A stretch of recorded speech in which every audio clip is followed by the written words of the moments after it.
Hello friends, today we are going to deal with an important topic from the chapter Quadratic Equation, chapter 4, Standard 10 NCERT textbook. The topic that we are going to deal with is solving a quadratic equation by factorization method. Now this method can work for Standard 9 students as well. They have a chapter polynomials in that is the second chapter where they learn to factorize a polynomial and also find the zeros. So this topic can work for both standard 9 as well as for standard 10. So let's begin. So in factorization method itself, we can categorize the questions in three different forms. The first one is identifying the common factors. Next is splitting the middle term, and the third one is using identities. Before we see each of this method, let's recall what is a quadratic equation. It is nothing but an equation which is of the form ax squared plus bx plus c equals to 0, where a, b and c are real numbers. A should not be 0, otherwise it will not remain quadratic. So what is the meaning of solving quadratic equation? That means we need to find the value of the variable which is present in the given equation, which when we substitute on the left hand side, its numerical value will be same as the value on the right hand side. So that value will be called as the solution of the given quadratic equations. Now as the quadratic equation has degree 2, so it can have maximum 2 solutions. So either it will have 0 solution, 1 solution or 2 solutions. It cannot have more than that number of solutions. So let's begin with the examples. We'll start with the first method, identifying common factors. So let's take the first example, 3x square minus 6x equals to 0. So in these two terms, you can see 3 is common, as well as the variable y x is also common between them. So this method says taking out the common factor. So you need to be good in your observation. So we get 3 common as well as x common. So what is left? X minus 3 to the 6. No variable is left because x is already out. So equals to 0.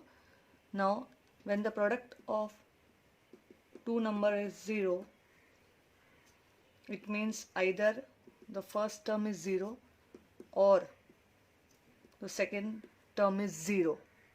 So here product will be 3x is first term. So either 3x is 0 or the second term is x minus 2 equals to 0. So this product is 0. So when we simplify this, we will get 0 upon 3, which is 0, or minus 2 will go here, x equals to 2. So we get the two solutions, two roots as 0 and 2. Now let's take one more example, 5y square minus 9y equals to 0. In this case, 5 and 9 have nothing in common, but the variable y we can take out common. So let's take out y common. So what we'll get? 5y minus 9 equals to 0. Okay, now we'll use the same property. Product is 0. So either a is 0 or b is 0. So we'll get y equals to 0 or 5y minus 9 equals to 0. So y equal to 0, this gave us the answer. For this we'll get y equals to 9 upon 5. So what are the roots with us? One is y equals to 0. Second is 9 upon 5. Let's go to second method, that is splitting the middle term. This is the second method which is called splitting the middle term, where the given quadratic trinomial is converted in the form x plus a into x plus b using a particular method. So let's understand that with the help of an example. So this is the first example, x square plus 2x minus 8 equals to 0. Its degree is 2, so it's quadratic, and there are 1, 2, 3 terms, so this is trinomial. So it's a quadratic trinomial So here the method which is used is find out two numbers whose product is -8 and whose sum is the middle term, which is +2. So you need to use trial and error method to find out a pair which can give the product -8 and sum 2. Now always remember, this pair is unique. If you try out various examples, you will find that it is always unique. So now first we focus on -8. If you want -8 as product, now if you ignore the sign, first let's focus on 8. What are the possible factors? 2 4s are or 1 8s are. These are the two possible combinations. So if I take the number 1 and 8, either by addition or subtraction, they should give the sum 2. So we can say here neither by adding or subtracting will get 2, but 4 and 2. This 2 on subtraction gives 2. So this is our choice. This is not our choice. Now our numbers are 2 and 4, but we want product to be in -8. That means one of them has to be negative. But at the same time, sum should be positive. That means the greater number will take positive sign. That means 2 will be negative. Because 4 is greater, it has to take positive sign. So numbers are 4 into -2. So you can check 4 into -2 is -8. 4 minus 2 is 2. So now this middle term is split. That's why it's called splitting the middle term. As x square plus, you can write this or this, anyone first. Say 4x minus 2x minus 8 equals to 0. So what we have done here is, this middle term is split into 4x minus 2x. Now take out common here. X is common. You will get x plus 4. From this 2 you will take out 2 is common, but for the sign you will see the sign which is here. So the sign is negative. To take out -2, what will remain? X. Now this sign will change because negative is out. So it will become 4 equal to 0. Now if your factorization is correct, you will find here these two common. X plus 4 will come common. So we are left with x minus 2 equals to 0. Now as we have done earlier, we have converted this in the form x plus a into x plus b form. Now product is 0, therefore x plus 4 is 0 or x minus 2 is 0. So what are the roots that we'll get? -4, and here we'll get +2. Let's consider one more example of quadratic trinomial, but you will observe here this time y square coefficient is not 1. In the previous case there was coefficient 1. So to deal with this, the method is almost same, but we have to take care of this 3 as well. So what the product is now, this time not the last term, it's the product of first and last. 3 2s are -6. So you want the product to be -6. Sum is always the middle term. So what numbers we can get? So start with 6. Ignore the signs, look at 6. What are the possible combination? 6 1s are 6 or 3 2s are 6. Now which one will give you 5? 6 minus 1 can also give 5. 3 plus 2 can also give 5. Now here we need to think a little more.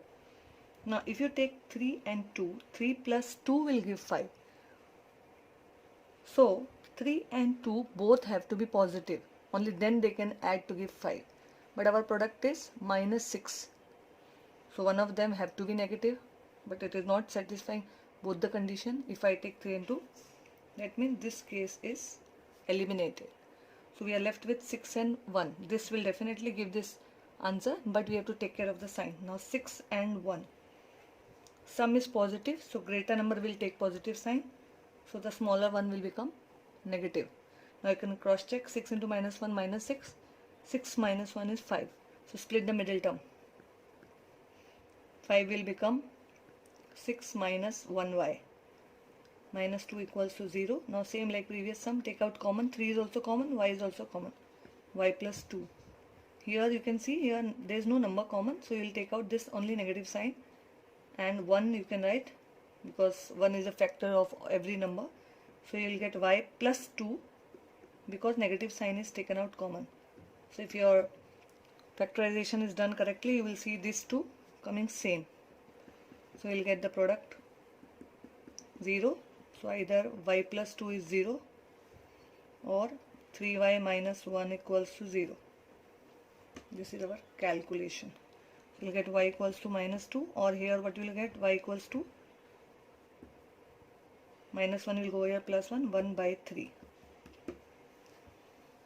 Now moving on to the third type, that is using the identities a plus b the whole square, a minus b the whole square, and a square minus b square. Now type 3 is using this common identities which you have been learning from lower classes, a plus b the whole square, a minus b the whole square, and a square minus b square.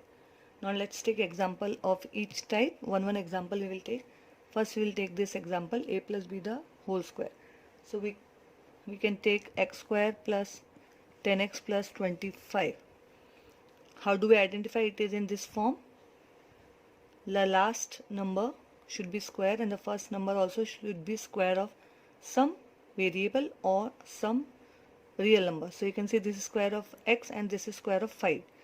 So x and 5, and the middle term should be of the form 2ab. So this is, what is 2 into x into 5? It's 10x. So you can see here it is 10x. So you have to do this part, this calculation in your mind, or you can do it on the rough column, because once you have done this calculation, it becomes very easy to solve this. It will save a lot of your time. That means this is x square plus 2 into x into 5 plus 5 square, which become x plus 5 the whole square. So we have instantly factorized this in 2 steps. Now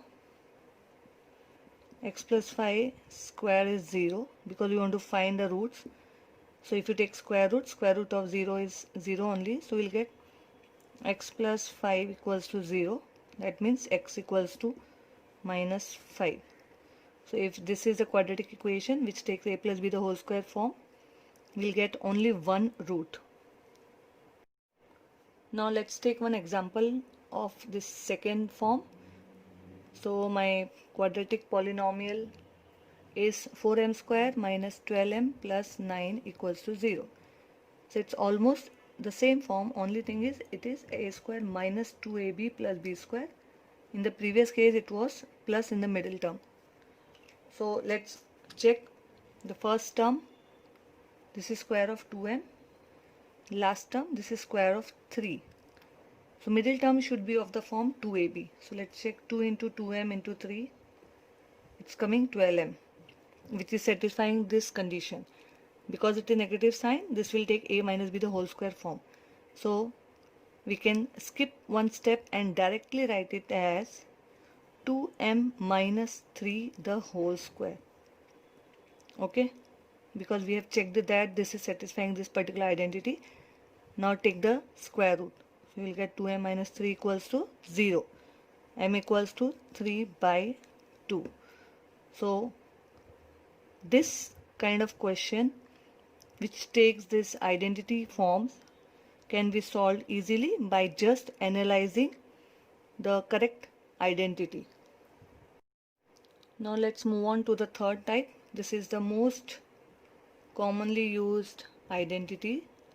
You will find the use of this in many places, even in factorization, rationalizing the denominators, etc. You use this identity. For calculations also this is used. So let us take one example. So we have 4m square minus 9 equals to 0. So we have to just check whether these two are squares or not. Yes, this is square of 2m and this is square of 3. So what was the factorization of a square minus b square? It is a plus b into a minus b. Okay, so this a square minus b square will be a plus b into a minus b equals to 0. Now product is 0, so either the first one is 0 or the second one is 0. So on solving this, what will you get? You will get minus 3 by 2 and here you will get 3 by 2. So we get the two roots. Now consider one example where we have fraction. So we have this x square by 4, which is square of x by 2, and this is 10 square. So what do we get here when we use this identity? X by 2 plus 10 into x by 2 minus 10. Okay, so to find the 0, we'll put it equal to 0 here. So we'll get x by 2 plus 10 equals to 0, or x by 2 minus 10 equals to 0. Now solve this first one. X by 2 equals to 10 will go on the other side, it will become minus 10, so x will be minus 20. Now take the second one. X by 2 minus 10 will go on the other side, equal to 10, so x equal to 20. So we get these two solutions. Now the same sum you can solve in another way, where we don't keep the denominator. So what we can do here, x square upon 4 minus 100 equals to 0. So shift this 100 here, we'll get x square minus upon 4 equals to 100. Now 4 can multiply with 100, so we'll get x square equals to 4 into 100, which is 400. So that means x equal to square root of 400. This is another way of solving quadratic equation of the type a square minus b square. Now here you can see here square root of 400 is 20. So we usually make the error, we write the answer is 20. But you saw the previous case, we got two answers, 20 and minus 20. So how do we get minus 20 here? So we have to remember, square root of a positive number could be positive as well as negative. So we get two answers, 20 and minus 20. See, what is 20 square? 400. But minus 20 square, minus 20 into minus 20. Negative is also positive. So when we take square root, we have to take care that there are always two possible roots. One is positive and the other one is negative. So this is the other way of solving the same problem. So that's the end of the video. I hope you have understood the factorization method of solving quadratic equations very well. Thanks for watching the video, and always keep learning.